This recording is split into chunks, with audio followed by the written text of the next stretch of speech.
It's great to see where everybody's from. If you want to, you can say your hellos and put where you're from in the chat.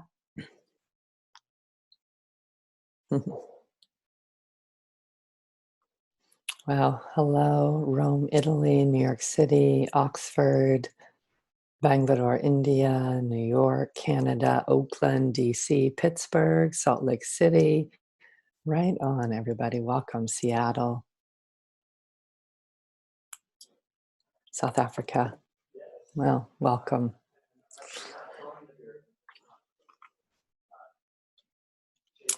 I'm going to give us about 30 seconds more. All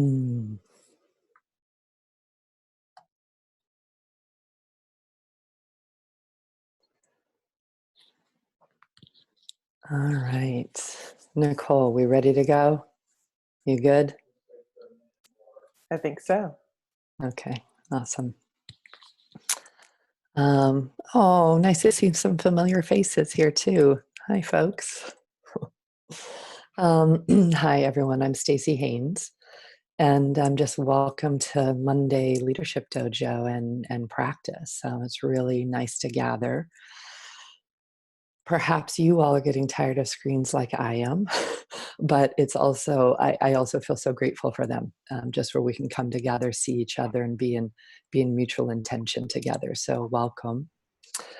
We're going to be practicing together for about an hour today. There will be a time where there's discussion and Q&A.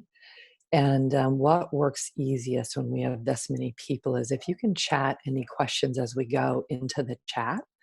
And then Nicole will actually help gather questions and then bring them forward or take you off mute and ask you to ask your question. So feel free to throw in questions and comments as we go into the chat. All right, excellent.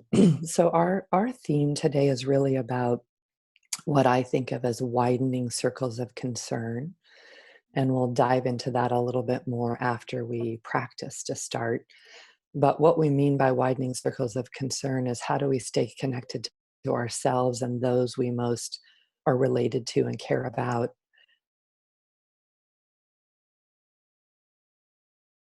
Or in relationship to, but can hold their cares and concerns.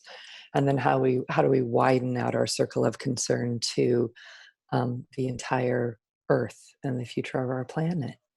And it's not a small thing to be able to really pivot between those three states. So we're going to be talking about that and practicing with that today.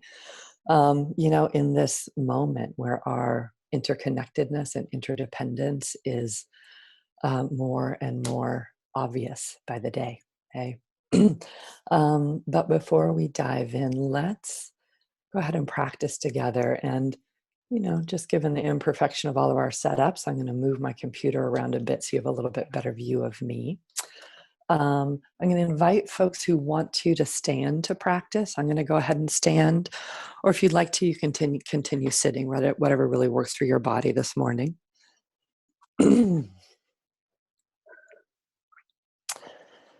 And we are going to do a standard practice, a centering practice. And inside of every practice, I'm sure a lot of us are diving into practice at this point to sustain in these times. One of the things about somatic practice is there's always a principle or an intention that we're looking to embody through practice. So whether it's today on our call or as you practice through your days, remember to just go, what's the principle of what I'm practicing, or what's the intention that I have inside my practice? So inside of centering, what we're doing is getting present, open, and connected, and aligned with purpose. So that's really our intention or our purpose of the practice. And let's start by dropping our attention into our aliveness. And you can do that by coming into your sensations. So it could be temperatures, could be pressures, places you feel more relaxed or more taut. Can be movement. Yeah, but really drop from the thinking self into the feeling self. If you need to shake yourself in a little bit, feel free to do that. And then take 3 breaths really down your spine all the way to your belly. So a couple inches below your belly button, if you want to put your hand there, that's what we call center, this lower energy center. Bring your attention there, bring your breath there, bring your weightedness there. And from center, we're going to center in 4 dimensions. So from center, let's go ahead and center in length, settling down into your lower body while you lengthen up into your upper body, letting more weight be in gravity through your lower body or onto your feet if you're standing, onto your sits bones if you're sitting. And then in the lengthening up, go ahead and let there be more space between your vertebrae. Settling down, lengthening up, centering in our full length. And inside of that, we're also centering in our dignity. Your own dignity, the dignity of everyone on this session, the dignity of all life. Yeah, so organizing ourselves that way.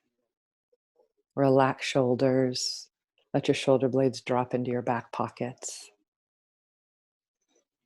And with all that length, let's go ahead and center ourselves in width. So from this center line, go ahead and widen.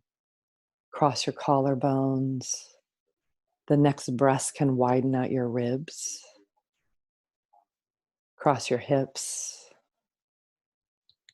And just finding that good balance left or right while you unfurl yourself, fill yourself out. We really look at width as the relational space. So we can let ourselves out, we can let others in. Yeah, we can be responsive to what's happening externally and internally. So finding that width, finding that balance.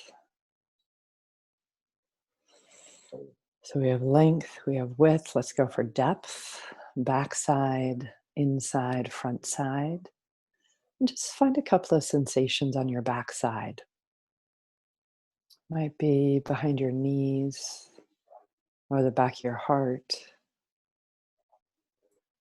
But let yourself fill into your back body.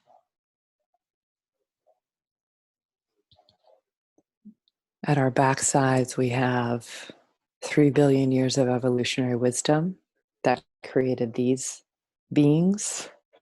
Yeah, we have ancestors. We have the people who have our backs. So just let yourself connect to that at your backside.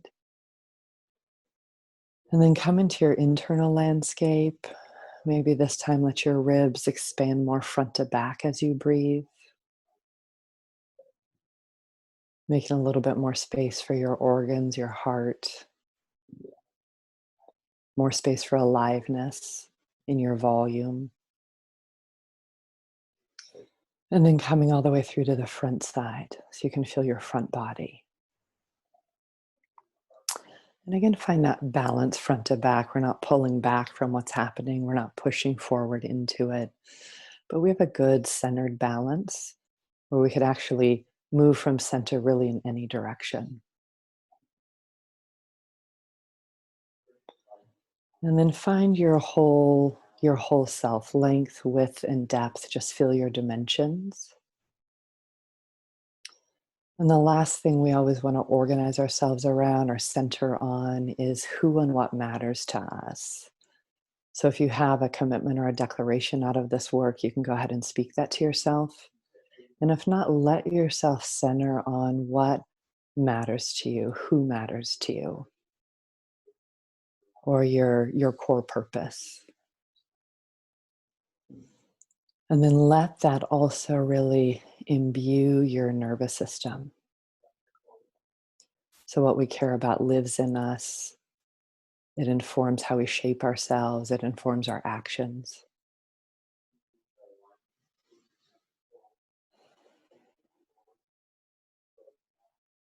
All right, getting present, open, and connected. Great. I'm going to invite us into a practice from here that's about how do we be centered in transition. Again, for those of you who have studied in this work, it's called a two-step, or for those of you who might be in martial arts, a tenkan. But we're basically just going to, in a minute, shift directions, okay? And I'll model it. If you're sitting in your chair, you can literally pivot from one direction to the other. What we're looking at inside of this practice is two things. Again, can we continue to center inside of change or center inside of pivots? Literally, I think 100% of the people I've talked to in these last weeks, either individually in their team, organizationally, are in large pivots. Like, how do we two-step to this time? How do we pivot to this time? The other thing that can help us in the two-step is I know there's a lot of excess energy, sometimes anxiety. Some people are heading more into depression, but it's also a place to let off any energy that kind of isn't serving as we're in movement. Movement can help us do that. So here's what we're going to do. We're going to put our left foot in front. And what a two-step is, we're literally just going to turn on that. So we'll take a step with our front foot. I got to take my headset out. Attached to the computer. We take a step forward on the front foot, and then we just literally turn, and that left foot is then behind. So a step forward and turn. I'm going to lower my computer a little bit, and I'm going to two-step. You can join in. Turn and turn and turn.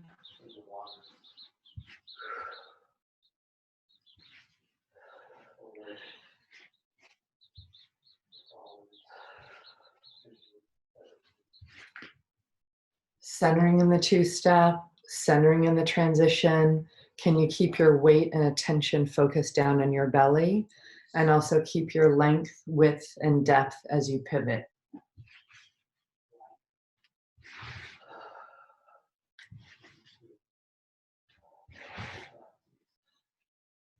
And let's do two more.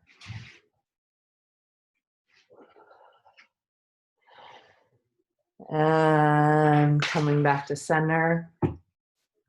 Not the easiest things to do over Zoom, but gives us a little moment to be in action, to move ourselves. And just take a moment and recenter yourselves. Paying attention to your sensation. Organize yourself into length, width, and depth. And just let whatever increased aliveness that happened in you, just let it move in you. Let's take both of our hands, point them down toward the earth. And let's take a moment and extend our gratefulness or our gratitude down toward the earth. And since we're all on mute, you can say out loud to yourself, what are things you're grateful to the planet for? Right? The grasses, the soil, the earthworms, the lemons. Yeah. Whatever's there for you, extend that aliveness and gratefulness downward. And then let's go ahead and extend upward to the skies and the heavens, the ever-expanding universe. And let your aliveness just extend gratitude upward. And again, you can say out loud, what is it that you're grateful to the sky, the stars, the heavens for?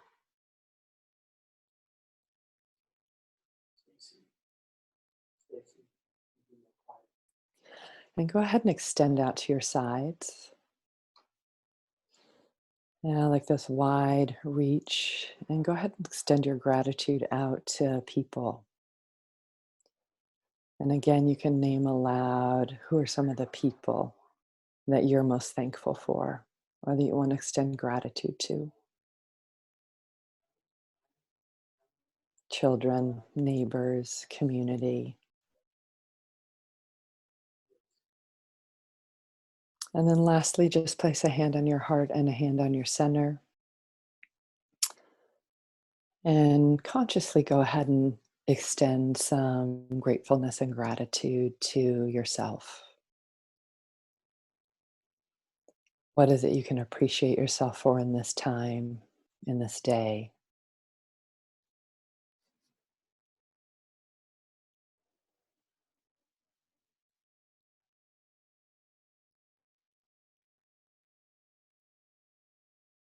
Excellent, good. Just letting that go. Let's come back to sitting together, those of us who are standing.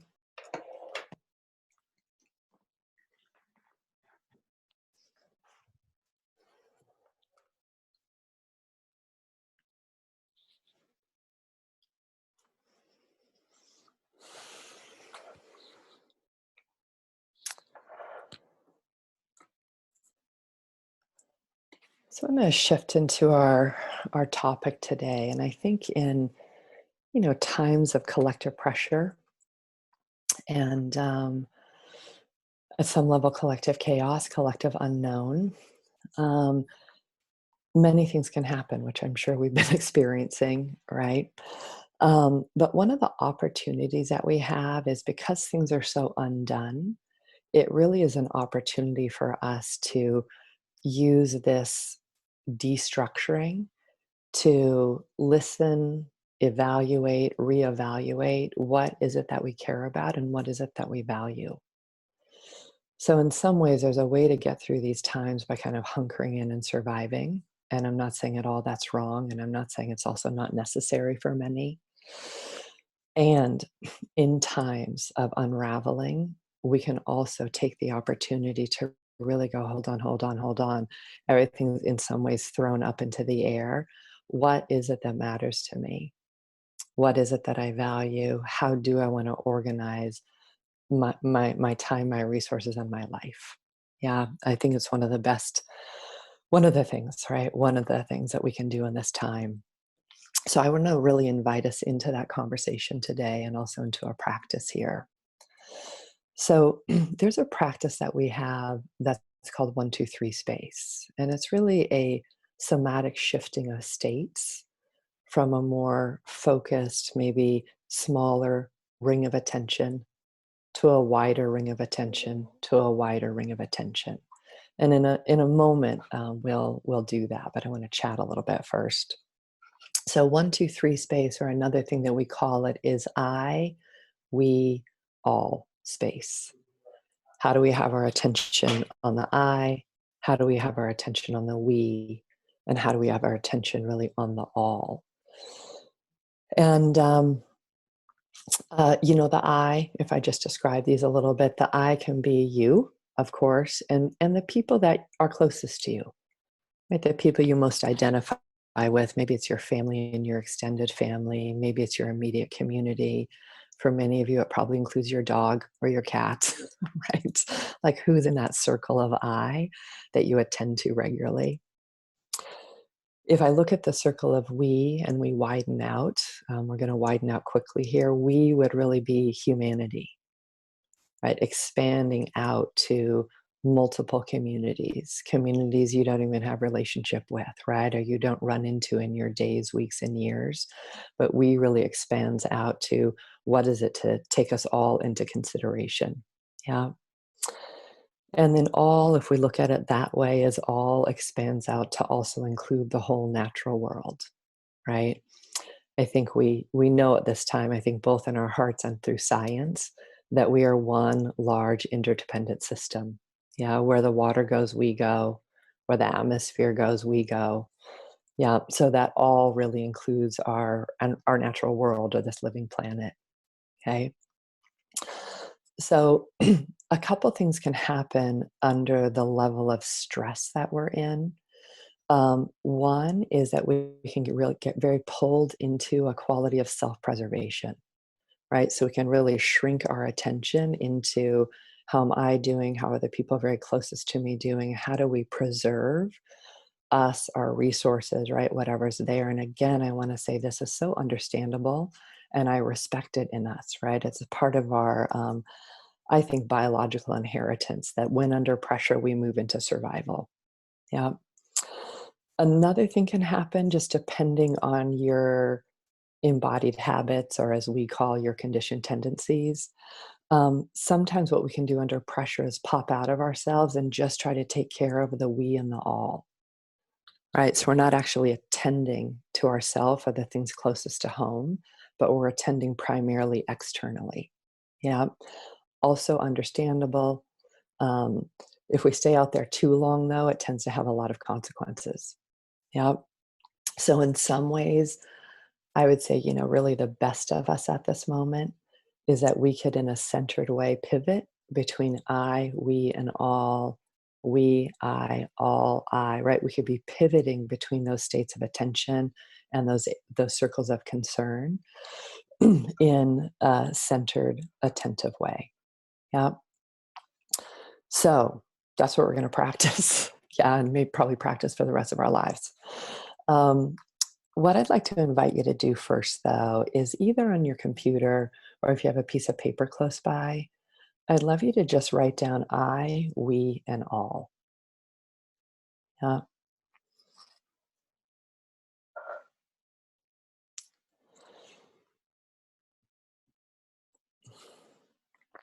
Then what I'd like you to do or like to invite you to do is under each area, write down two or three people or two or three things that you really value. What do you value under that category of I? What is it that you value under that category of we? And what is it that you value under that category of all in the ways that we're distinguishing that on this call today? So just take a few minutes, the I, the we, the all.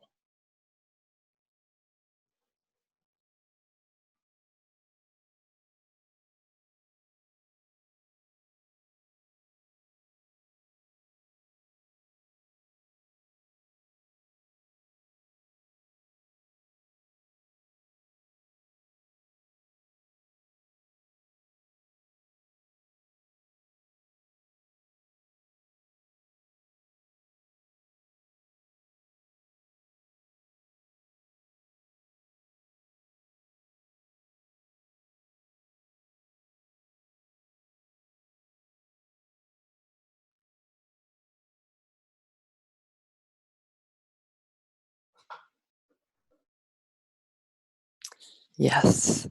The difference between the we and the all, the I is ourselves and the people we most relate to or identify with.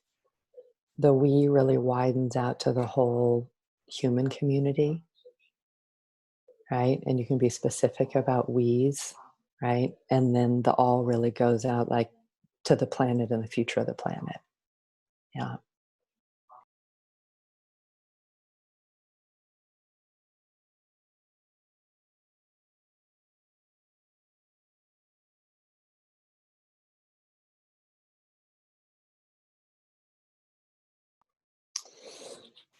All right.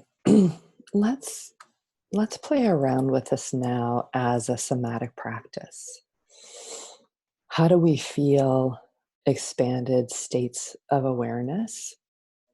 What does that actually shift in our somas? And then, of course, what does it shift in our perspectives? Um, really, in this view of somatics, how the body is organized and how the self is organized are deeply interdependent. In fact, we'd say inseparable. So, as we really shift the body, there are ways that can reveal things to ourselves that we wouldn't have recognized without the shift in the body. Yeah. So, in this practice, you again can sit or stand. What you're going to need room for is to take 3 steps back. Okay, so we're going to start and then take a step back and another step back. If you're going to sit in your chair, just start on the edge of your chair and scoot back twice. Or if you have a wheelie chair, that's great. I'm going to stand again.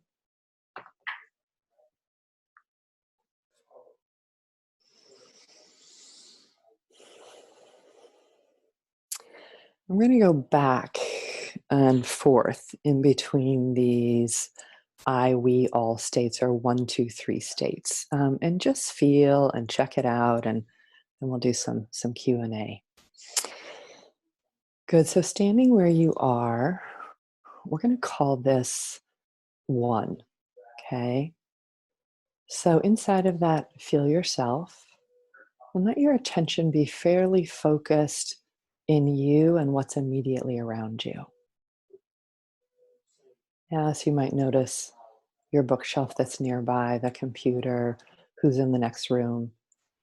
But you have your attention and your somatic organization with yourself and with what's immediately around you.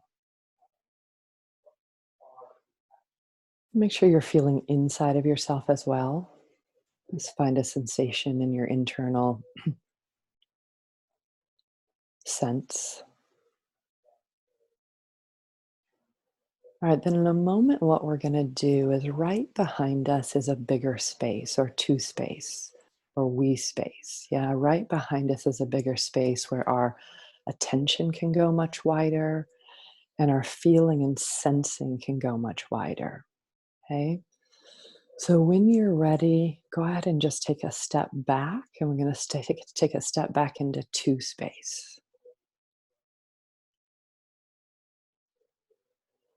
Let yourself widen, let your attention widen, let your feeling state get bigger.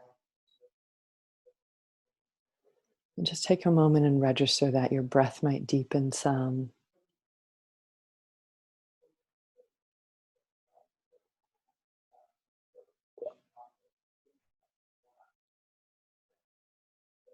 Good. And just to contrast, let's again take that step back into one. Taking that step forward, back into one. And again, your feeling state, your senses, your attention comes back in closer again to you and what's immediately around you. If you can, just feel and notice what shifts in your body, what shifts in your senses. And again, right behind us is that bigger space of two. So going from I to we. So when you're ready, again, that wider space is already there. Just back yourself back into it and let it widen you. Let your attention, your feeling state go into the we. That might happen side to side, up and down, front to back, but just that expansion. Feel what shifts in your body, what might shift in your thoughts, in your breath. And then behind us is even more. So there's three space or the all space. So it's already there, it already exists. We're just going to put our bodies and our attention back into that space. So when you're ready, another step or a scoot backwards into three space.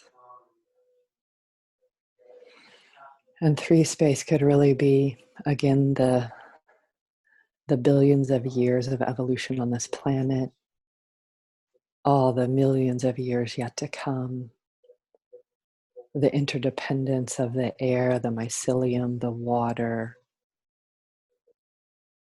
the grasses and trees. Yeah, this interdependent system that we're a part of that has a history and that has a future that's beyond us.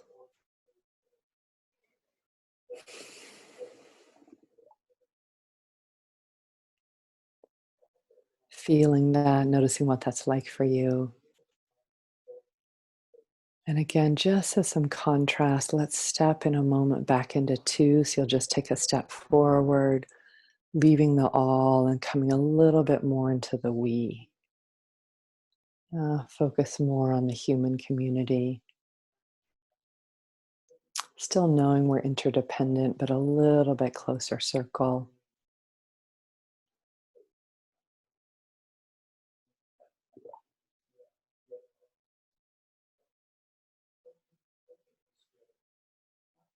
Good. Two space, the we, the many, many human communities across the world, even in our own cities, our own towns, our own states.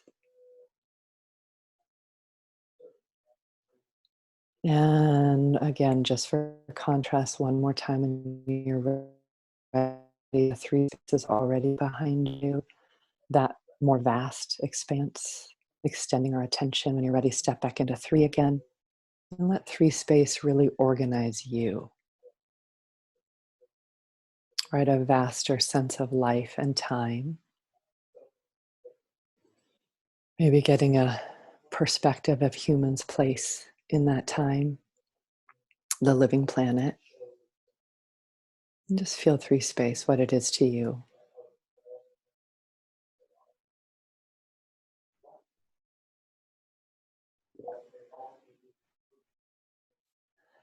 Let three space organize you, widening, expanding your attention, your state.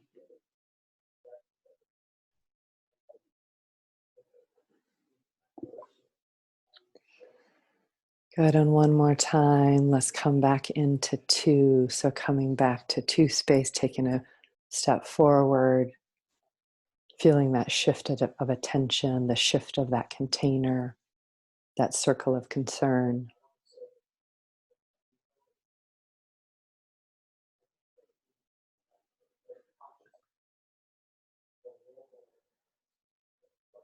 And then when you're ready, take that step forward and let yourself again feel I, or the more immediate circle of concern.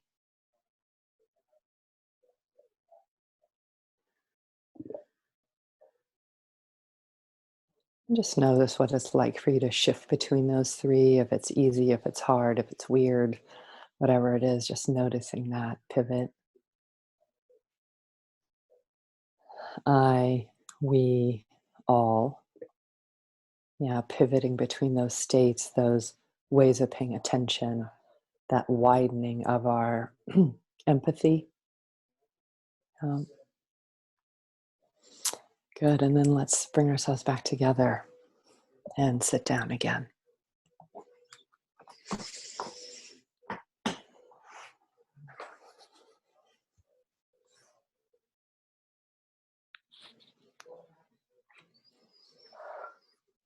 All right. I would love to hear a little bit from you all. And it can be anything from, I have no idea what you're talking about, that was weird, to that was impactful. Yeah. So, whatever questions you have, or if you want to share some about what is it like to basically shift our circle of concern wider, smaller, but be able to really pivot between the three of those in a felt way. And again, if you can jot some of your questions or comments into the chat, we'll get some help here. So, Lunas, how are you doing? You have a big job. What would you like to bring? So, as we're going through the practices, we've had two questions.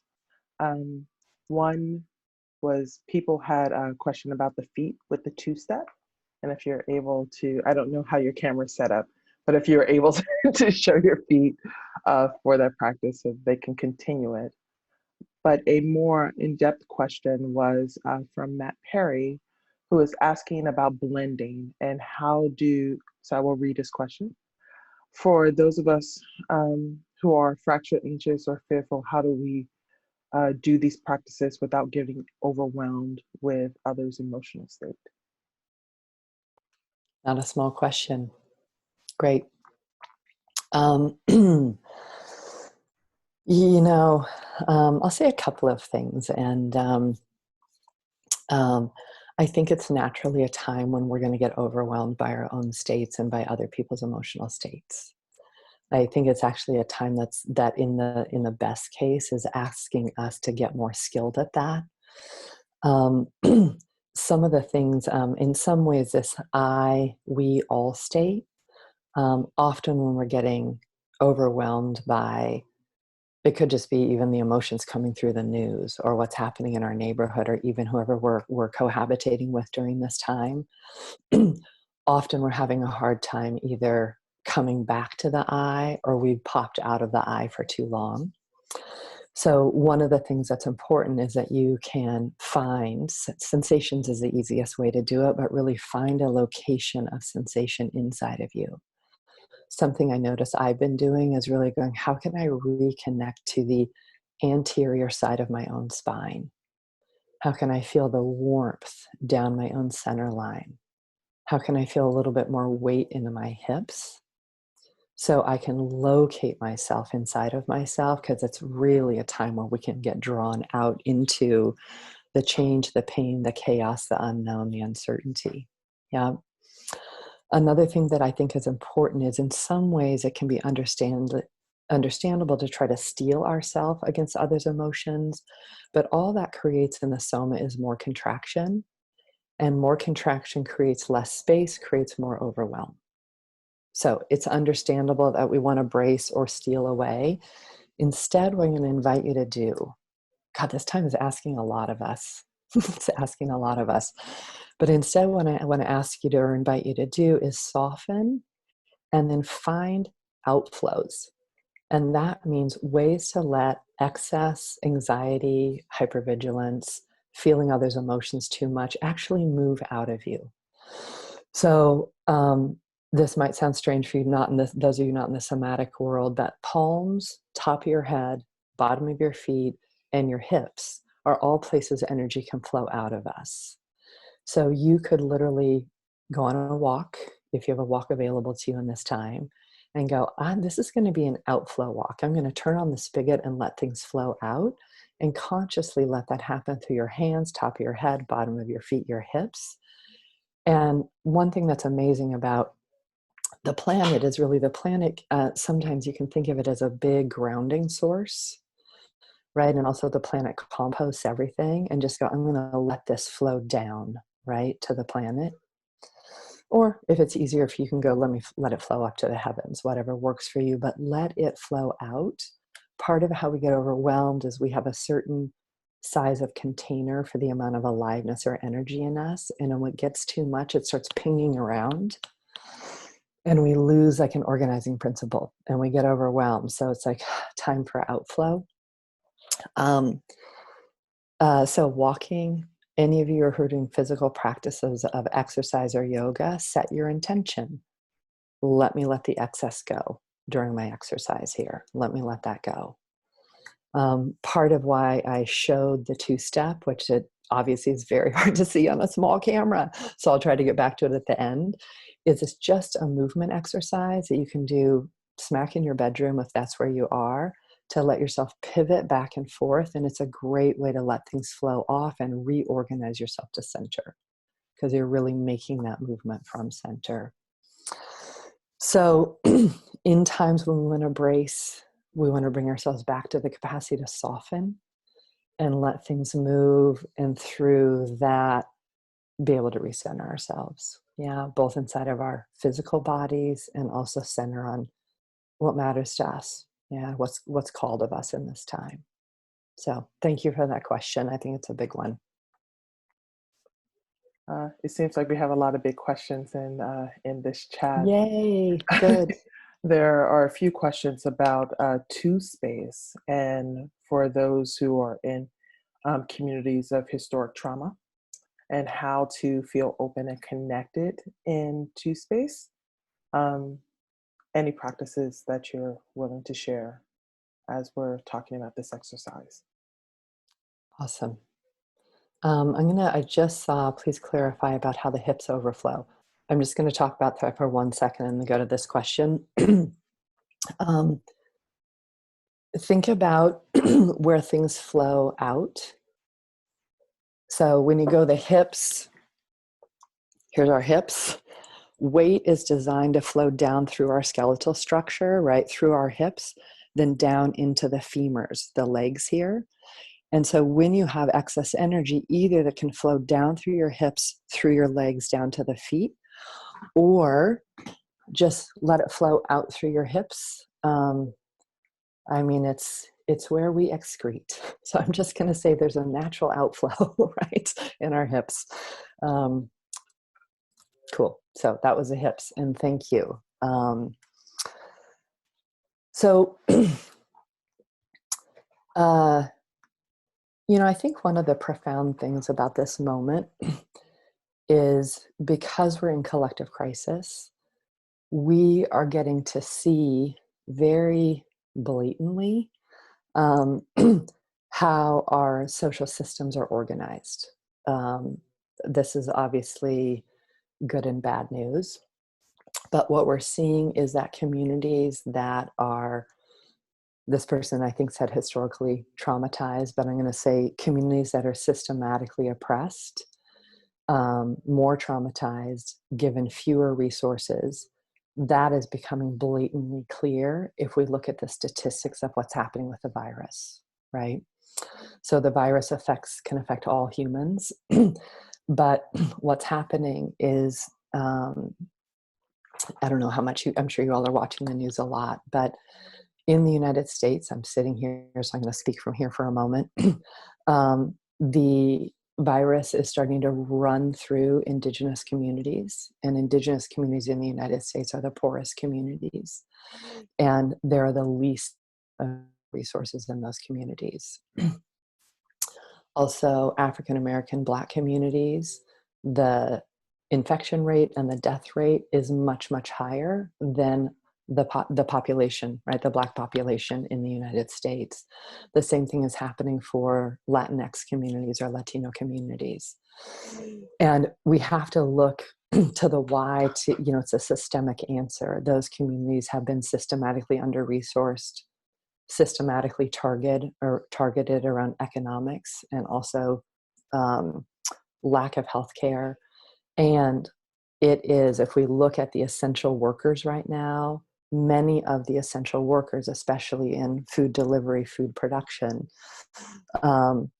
caregivers who are at risk because of the level of care that they're giving, many of those underpaid essential workers are from the African American and the Latino communities. And we just have to look at that big picture that's getting so revealed right now.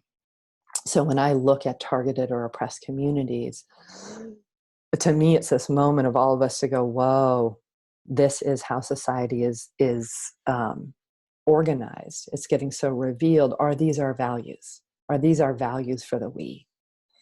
And if it's not our values for the we, then we get to go, okay, I'm going to take two space into action, right? Right now is a very important time. It's like PPEs, mass testing. We're hearing a lot about that, which is so, so essential. And it's also a time for us to go from to space, who are the communities most at risk, and how do we put our resources, our time, our care and attention into the communities that are actually most at risk right now, which includes undocumented people in this country, incarcerated people in this country. Those are the most at-risk communities, always, but it's getting revealed in such an overt way because of how the pandemic is playing out. So in targeted communities and folks from those communities, I think a couple of things. I think a lot of historical trauma is also getting touched and triggered because in some ways it's happening again. And I think it's such a time to go, what is it that, if you're in one of those communities, what is it that our people need very pragmatically? And then what kind of care or attention or internal healing might we need to actually turn up? Or even resilience practices might we need to turn up because we're watching ourselves be harmed off scale again. So I think it's a very hard time for targeted communities and for communities who are getting hit at a differential rate. And I could see how it could actually evoke resonance of historical traumas and just inequity. So that kind of, in some ways, I might call it between the circle one and circle two, to really pause and go, what do my people need right now? What resilience can nourish us and feed us, or can we turn our attention toward a certain quality of healing with one another because of how big the external stress is and how differential it is? So whoever asked that question, I'd also just like to say, is there anything you'd like to add? There were a few people who asked questions around that. I will, if we're, sorry, just scrolling That's through okay. You have a big uh, job. the chat. I believe Rachel was one of the people, hold on one second, who identifies as Jewish and queer, um, and was asking about, Rachel Kaplan was asking about troubles connecting with two space. Mhm. Rachel, is there something you would like to add here? Yeah, my question was, I hear and agree with what you're saying, Stacy, and it was more about how to hold compassion in my heart for the parts of humanity that would rather see me dead than Yes. work with me or accept my offer, or like there's so much polarization and murderous intent, let's just call it that. So how do I hold that? and how do I work with that, and also not like have my safety buttons going wah, wah, wah, all Right, the exactly. Yeah. Hi, Rachel. It's nice to see time. Hi, your face. Stacy. Oh, it's funny. I was talking with a friend of mine this weekend. I'm going in and out of lots of different states. Like at some point, I'm like, and now I'm turning off the news. Once I start yelling at the TV, I'm like, just turn off the TV and let's actually do something more generative than that. But I was talking with a friend yesterday, Rachel, about, you probably heard the story, but it's this beautiful story of a Tibetan monk who was, China has been colonizing Tibet for many years now, and who was put in a Chinese prison and tortured. And he made it out because he writes and he tells a story. But he basically said when he started getting really worried about himself is when he started losing compassion for his torturer. And I always hold that as a like, wow, is that humanly possible? Can I hold that? Not as a spiritual override, not as a spiritual bypass, but how can we develop that capacity as human beings and stay in right action toward love, equity, sustainability for the planet, right? Um, but I really think in this moment, Rachel, that when we feel afraid, hyper aroused, it is the time for us to make space for ourselves, to blend with ourselves, and to keep letting that energy process through our somas. So we can do that in two ways. One is blend with, be with, make space for the hyper arousal, the fear, the anger, right? Make literally go, where do I feel that in my body? And I'm going to expand and make space for that and notice where its impulse to move is and let it move. Okay, that is blending. That's what we somatically call blending. I think we can use to do that daily at this moment. Yeah. The second thing that we do really inside of this is pivot our attention toward resilience.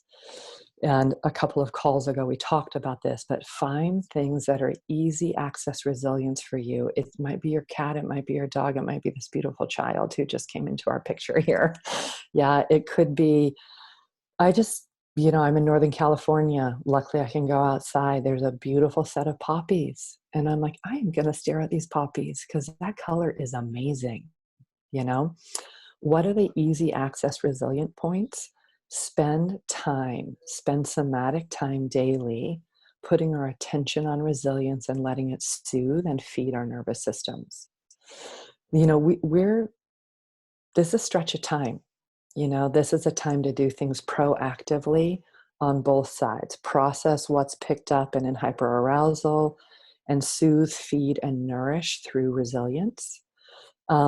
If you can do it collectively with others, there is so much stuff on YouTube right now, but the amount of music on YouTube right now that people are putting out, amazing. And the amount of like collective, some completely dorky dancing, right? Those are ways to collectively reset our nervous system. Music with others, dancing and movement with others, drumming. It's very deep, really, I would say, in the vast, vast majority of our cultures, if not all of our cultures, there is a root to drumming that's really affects our nervous system and our psychobiologies, and especially when we can have some witnessing or being with others in that. So, Rachel, those are some of the tools I throw out at the moment. Yeah, love to you. Yeah. Thank you, sweetheart. Yeah. Thank you, Stacy. We have one simple question. Can you define soma? Oh, I love simple questions. There's so few of them. Soma. Why I don't say body is most of us have a pretty objectifying view of what we mean by body. So in somatics, what soma is your physical self, your emotions, your thinking self, your relational self, and your actions and non-actions. That whole thing is what we call soma, or maybe even a weirder way to say it is it's your embodied self. Yeah, so often when we say body in somatics, people can think of it as like, here's myself, and over there is my objectified body. And what we're trying to do in somatics is go, no, take that objectification apart, right? This is our livingness. And we think from here, we act from here, we feel from here, we relate from here. This is the embodiment of the self, is the soma. Maybe that was an easy answer, maybe not. But okay, Nicole, what else you got? Or Salunas? So the questions now are just a little bit deeper. One that was repeated in the chat is a number of people found a lot of space or feeling really good in 3 space, and how to bring that into the other realms, the 2 space and in 1 space. That's awesome. So for those of you who found resilience or resourcefulness in the 3 space, I share that with you. Like often something that can bring me a lot of resilience is just staring up at the night sky and remembering how old it is. And even the light reaching my eyes is old, old, old. And, that this beautiful planet is floating amidst all that space. Somehow I feel right-sized amidst that, and that's very calming for me. So if you find 3 space resourcing like that, you can kind of imagine that there's a little thread you can hook from 3 space and bring a little bit of it into 2 space with you. Yeah. Or bring it all the way into 1 space. Practically how to do that is notice how you somatically organize yourself in 3 space. Yeah, so what relaxes? What widens? What deepens? Maybe it's your eyes soften and rest back in their sockets. Or maybe it's that your jaw finally lets go. Or you rest a little bit deeper into your hips. Notice what happens in your somatic organization in 3 space. And bring some of that into 2 space and 1 space with you. Or bring it purposefully into your day. Yeah. I really am going to encourage all of us consciously practice at least 15 minutes per day. And again, what we mean by consciously practice is have an intention, like I'm intending to center. I'm intending to consciously move between 1, 2, and 3 space, or I, we, and all space. Or I'm intentionally going to nourish myself inside of resilience. So bring your intention. 2 is have the practice be an embodied practice. And what I mean by that is feel yourself inside of the practice, right? Feel yourself, listen, blend with and follow what's happening in the body. And the 3rd thing about a practice is you just repeat it. Yeah. So intention, somatize it, right? Embody it and repeat it. Purposeful practice, in hard times is when we want to practice more. And in hard times is when we want to blow off our practices. So we just want to go, okay, let's bring ourselves in and increase, right, as much as we can. So Linus, you have one more, and then I know we're coming close on time, a couple more things I want to throw in. Yeah. So they're pretty much, well, I'll just pick one. Is there a difference between selfishness and self-care, and how do we attend to that in resilience? That's an awesome question. So in each of these states, let's say a more self-focused state, we could do that from center, like I'm connected deeply to myself, I'm responsive to myself and those close to me, right? Taking care of our concerns. We would call that a centered 1 space. We could also have a reactive 1 space that would really lean towards self-preservation at the expense of others or selfishness. Yeah. I don't like selfishness is so loaded. I think most people get reactive and self-preserving out of fear. So you can have a really centered 1 space around the eye, or you can have a reactive 1 space. Even in 2 space, when we're going, okay, I'm going to extend my empathy and attention to all communities, that could be centered, right? It's like I'm responding, I'm paying attention to the broader conditions, I'm looking at who's most impacted, and I'm going to put my attention, care, and resources there. Or it could be a reactive two space where I'm going to leave myself completely behind. I'm going to basically run out and try to help everyone that I can, right? I'm sure many of us have done that in our lives, right? It causes other consequences on ourselves and even in how we're helping. So there could be a reactive or not centered two space. Yeah. So, yes, in each one, we want to go, how do I be centered in one space and be responsive from there? How could I be centered in two space and take action from a grounded care that also understands the conditions? And also, how do I be a centered three space? Like, let three space inform me. I kind of think of that as wisdom space. Let it inform me, let it support me, let me learn from it, right? And bring it back into other states. Yeah. Um, so thank you. That was a great question. I think the last thing I want to say here, and then maybe we'll do an announcement and end again in a little bit of practice, is centered interdependence is no small thing, right? Again, I really look at that as a lifelong practice. How do we learn centered interdependence? Both in knowing that in a very deep state of, you know, that deep state of we are codependent, right? We are interdependent. I live because life is happening and I have an impact on life. Yeah. So 1, 2, 3 space is what I think of as a way to learn and keep exploring centered interdependence. There's I, there's we, and there's all. And the other thing is that we want to continue to go, how do I act from each of these states, right? What's centered action from one space? What's centered action from two space? What's centered action from three space? So it's not just an idea, or it's not just a feeling state. Those are important, but it also really informs our actions around how we spend our time, where we put our resources, kind of who shows up on our lists, right? Of who we value in I, we, and all. Yeah. Um, so I'm going to pause there. I think, Nicole, you have a couple of announcements, and then if you can leave me 1 minute for a final practice, I'd appreciate it. Yeah, so wanted to share with everyone on this call that we have just launched our Cultivating Resilience course, which is 6 weeks of practice with Stacey Haynes, who's leading this call today. Inside the chat, I will put a link to the course. We're making it accessible to everyone, regardless of funds.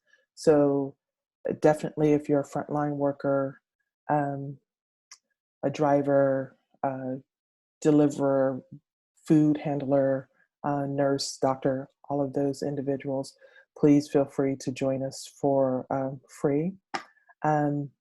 We want to make this a course that's really useful during this time. So if there are any questions, please feel free to set time with me. You can email me at nicole@shoseinstitute.com. Also, I'm putting the link to the course in the chat. Stacey, anything to add? Thank you. Just wanted to add, but we're also extending that course out to people who are spending their time doing social justice work and climate justice work. There's a lot of pressure on those folks right now. So also feel free to join us for no fee, low fee, whatever works for you. All right, let's do one last practice just from seated. Bring your attention back into yourself again. And as you do that, just soften your eyes. Let them rest back in your sockets a little bit. Soften your jaws at the hinge and at the chin. Let your shoulders and your shoulder blades just drop a little bit more down your back. And let your breath come down your core. You might feel that on the inside of your spine. Your breath come down your core all the way to your center.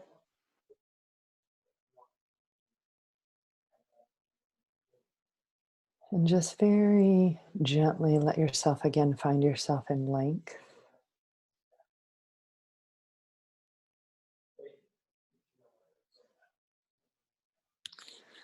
And then gently let yourself expand again, finding yourself in width.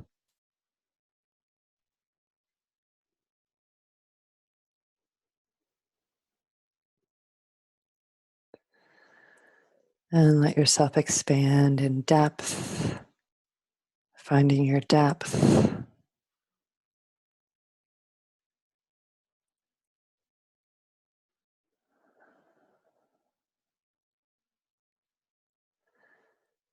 And then let your attention come to your heart. And that organ and that space of our heart also has length within depth. Just for a moment, let yourself find also, whether in your imagination or your felt senses, let yourself find the full length of your heart. Like, make more space for your heart. The width of your heart. The depth of your heart. And as you can, just make a bit more space in your chest for your heart.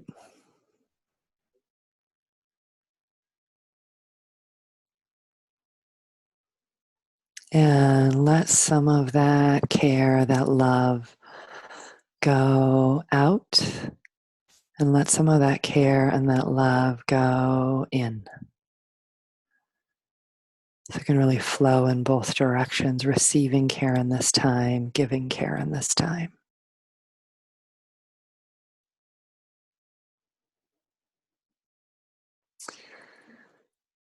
Thank you. Thank you for practicing together today. Yeah.